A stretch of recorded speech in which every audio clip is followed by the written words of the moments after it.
सानुज सीय समेत प्रभु राजत परन कुटीर। भगत ज्ञान वैराग्य जनु सोहत धरे शरीर।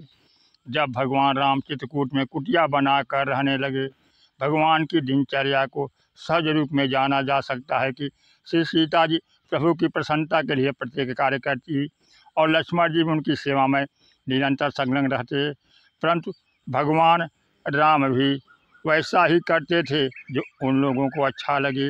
वे जो कुछ बोलते थे और अपनी क्रिया करते थे, उनका उद्देश्य था कि लक्ष्मण और सीता जी को भी अच्छा लगे।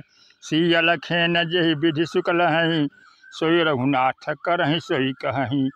लक्ष्मण जी और श्री सीता जी को जिसमें प्रसन्नता हो वहीं भगवान राम बोलते, और श्री लक्ष्मण तथा सीता को जिसमें सुख मिले वहीं कार्य भगवान राम करते। श्री राघवेंद्र में स्वतः अपनी इच्छा नहीं है। वे श्री सीता जी और लक्ष्मण जी की प्रसन्नता को ही अपना लक्ष्य मानते हैं। श्री सीता जी मूर्तिमती भक्ति हैं और लक्ष्मण जी मूर्तिमान वैराग्य। इसका अर्थ है कि ऐसा व्यक्ति नहीं है जिसके अंतःकरण में ईश्वर न हो। सबके अंतःकरण में ईश्वर है, पर जिसके हृदय में ईश्वर के साथ साथ भक्ति और वैराग्य भी है, ऐसे व्यक्ति तो बिरले ही होते हैं। भगवान राम महर्षि वाल्मीकि से यह कहना चाहते हैं कि यद्यपि ईश्वर में प्रियता अप्रियता भले ही न हो, लेकिन जब भक्ति के द्वारा किसी का वर्णन किया जाता है या वैराग्य किसी के जीवन में आ जाता है, तो फिर मैं तो वहाँ पर निवास करूँगा ही। क्योंकि जब मैं अवतार लेकर निवास करूँगा तो अपनी रुचि से निवास नहीं करूँगा। उस समय तो मैं केवल श्री लक्ष्मण जी तथा श्री सीता जी की रुचि से ही निवास करता हूँ। यही संकेत पूरे रामचरितमानस में आया है। भक्ति स्वरूपा श्री सीता महाराज श्री जनक के यहाँ प्रकट होती हैं। महाराज श्री जनक के जीवन में ज्ञान और वैराग्य दोनों की पराकाष्ठा है। वे महान ज्ञानी तो हैं, पर वैराग्य भी उनमें इतना है कि जिसको स्वयं स्वीकार करते हुए जनक जी कहते हैं कि सहज विराग रूप मन मोरा, थकित हो तजिम चंद चकोरा। ज्ञान और वैराग्य तो उनके जीवन में विद्यमान है, पर श्री सीता जी के आगमन का अर्थ है कि अब भक्ति देवी उनके जीवन में जनक जी के हृदय में प्रकट हो गई। और तब एक बड़ा सुंदर संकेत आता है। महाराज श्री दशरथ भगवान राम और श्री लक्ष्मण जी को महाराज श्री जनक ने सीता स्वयंवर हेतु निमंत्रण पत्र नहीं भेजा था, पर वे बिना निमंत्रण के भी चले आए। इसका तात्पर्य है कि हमारे अंतःकरण में भक्ति है तो ज्ञान वैराग्य बिना बुलाए ही चले आएंगे। महर्षि विश्वामित्र को महाराज श्री जनक ने धनुष यज्ञ में पधारने के लिए निमंत्रण भेजा। वैसे नियम यह है कि जब किसी के निमंत्रण पर जाते हैं तो सीधे उसके घर चले जाते हैं, लेकिन जनकपुर पहुंचने पर विश्वामित्र जी ने बड़ा अनोखा आश्रय लिया। श्री राम और लक्ष्मण को बिना निमंत्रण के ले गए, सीधे जनक जी के पास नहीं पहुँचे। किसी व्यक्ति ने विश्वामित्र से पूछ लिया कि महाराज आपको निमंत्रण तो था, लेकिन आने के बाद आप सीधे महाराज श्री जनक के महल में क्यों नहीं चले गए। विश्वामित्र जी ने कहा, भाई बात है कि मुझे तो निमंत्रण था, पर मेरे जो ये दो शिष्य हैं उनको तो मैं खुद लेकर आया हूँ, इसलिए मैं बीच वाला मार्ग अपना रहा हूँ। विश्वामित्र जब जनकपुर पहुँच गए तो वहाँ उन्होंने देखा कि जनकपुर के चारों एक अमराई है, आम का बगीचा है। उस अमराई की ओर संकेत करते हुए महर्षि विश्वामित्र कहते हैं, देखी अनूप एक अमराई, सब सुपास सब भांति सुहाई। कौशिक कहे मोर मनुमाना, यहाँ रहिए रघुवीर सुजाना। राम, यह आम का बाग तो बहुत ही सुंदर है, तुम्हारे लिए हर प्रकार से आनंददायी है, इसलिए मैं तो तुमसे ही अनुरोध करूँगा कि तुम यहाँ रहो। और जब विश्वामित्र जी ने कहा कि आम का बाग मुझे बहुत पसंद है, तो भगवान राम ने भी कहा कि महाराज जो बाग आपको पसंद है वह मुझे भी बहुत अच्छा लगा, रहने के लिए इससे बढ़िया स्थान भला क्या हो सकता है। भगवान श्री राघवेंद्र और लक्ष्मण उस अमराई में ठहर जाते हैं। महर्षि विश्वामित्र ने इतना पसंद किया तथा जिन राम और लक्ष्मण जी रहने का अनुरोध किए, वह कौन सी अमराई है। रामचरितमानस में इस अमराई का वर्णन करते हुए गोस्वामी जी कहते हैं, संत सभा चहु दिशि अमराई, श्रद्धा ऋतु बसंत समगाई।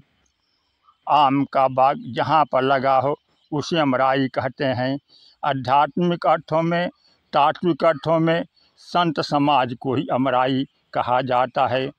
जिस प्रकार आम के वृक्ष में पहले बौर आता है, फिर फल लगता है, उसके बाद फल का रस परिपक्व होता है, ठीक यहीं कम संत समाज में भी दिखाई देता है। आम के वृक्ष में मीठे फल होते हैं।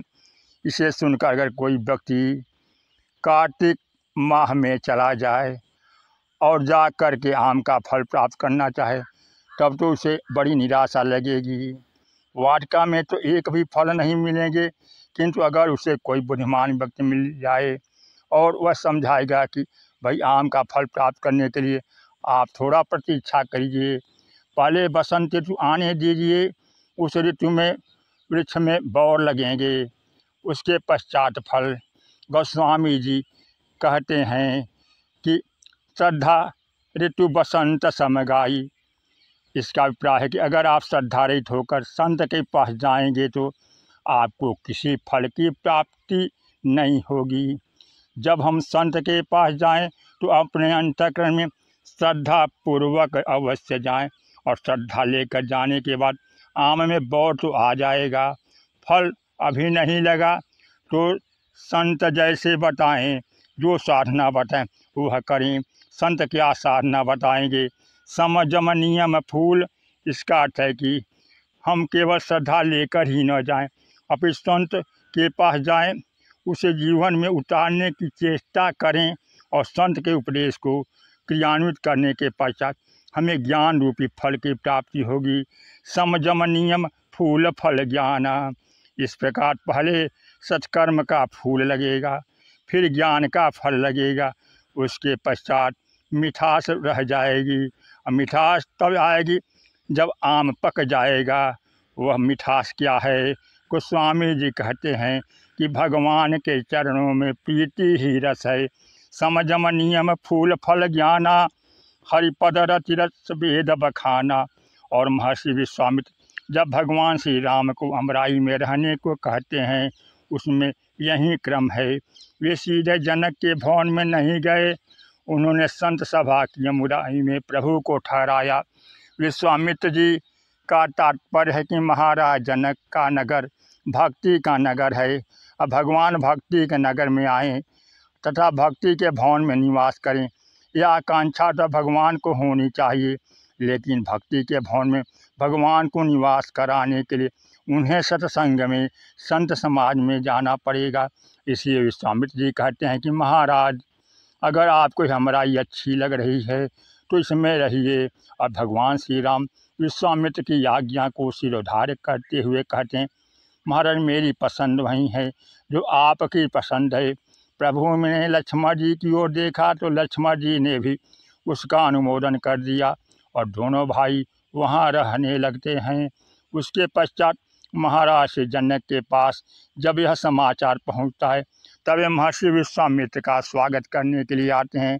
और जब स्वागत करके विश्वामित्र जी के सहित दोनों भाइयों राम लक्ष्मण को महाराज श्री जनक नगर में ले आए, तब उनके समक्ष एक प्रश्न खड़ा हो गया कि राम लक्ष्मण को ठहराने के कौन सा स्थान उपयुक्त होगा।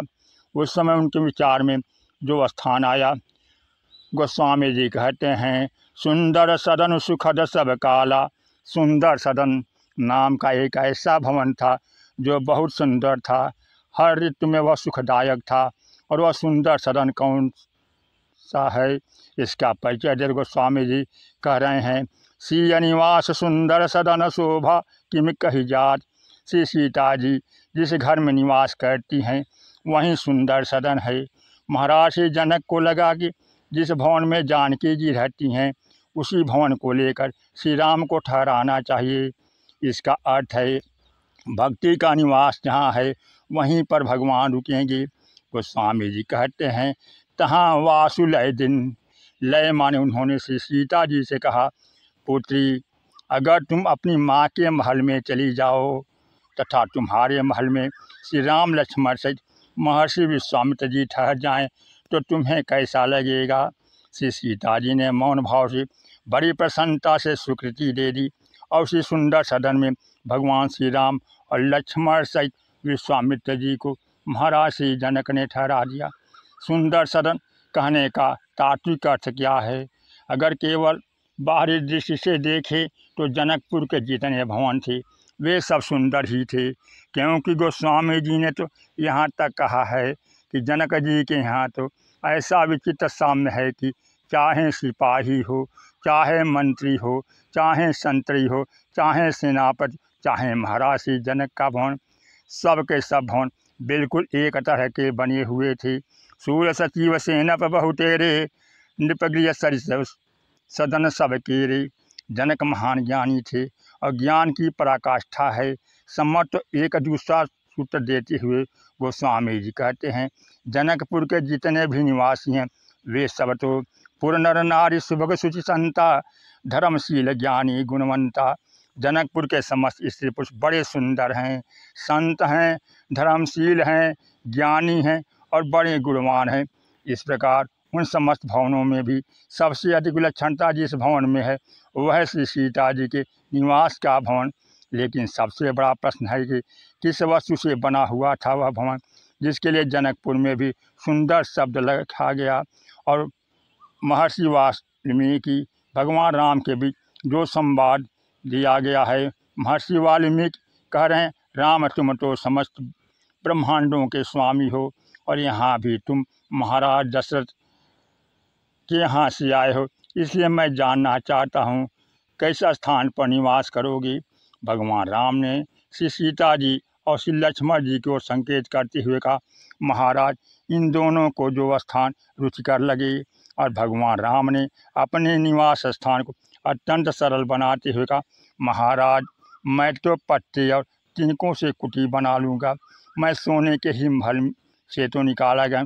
इसका अभिप्राय है कि ईश्वर को रखने के लिए सोने का महल की आवश्यकता नहीं है। ईश्वर तो तिनके तथा पत्ते की कुटिया को इतना प्रिय मानता है कि वह उसी में रहने के लिए प्रस्तुत है। किंतु तिनका और पत्ते में कौन सी विशेषता है, जरा इस पर विचार किया जाए। वृक्ष का पत्ता धीरे धीरे पीला पड़ जाता है, सूख जाता है, वृक्ष उसे त्याग देता है।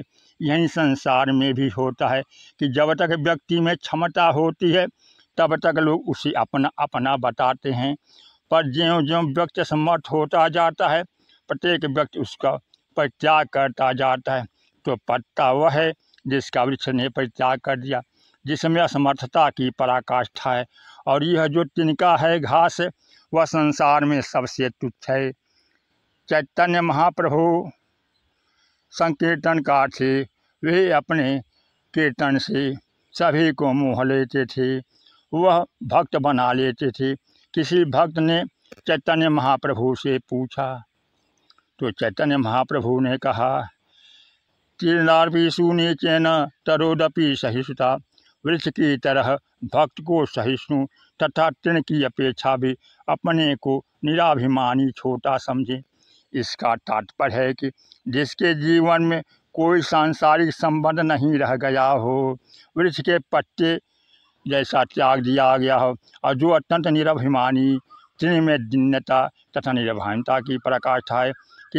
लेकिन आप इतने श्रोता बंधु घास पर बैठकर कथा सुनते हैं और दूभी सम्मानपूर्वक आप सबको बैठाती है, अपने गोद में स्थान देती है। उसी प्रकार भगवान के कहने का तात्पर्य कि मेरे कोई महान व्यक्ति, कोई राजा की आवश्यकता नहीं है, मैं तो तीनों पत्तियों को द्वारा कुटी बनाकर उसी में रह जाऊंगा। इसका तात्पर्य है कि भगवान को वस्तुगत की आवश्यकता नहीं है, वह भाव गुण को प्रधान मानते हैं। इसलिए सुंदरता भक्ति में है, भक्ति जिसमें आ जाती है उसका ही कल्याण होता है। सज्जनों, आगे की कथा इस डिस्क्रिप्शन में दे दिया गया है। ऐसी कथा श्रवण करने के लिए चैनल को सब्सक्राइब करें, कथा वीडियो को लाइक करें। बोलिए सियावर रामचंद्र की जय, पवन सुत हनुमान की जय, उमापति महादेव की जय।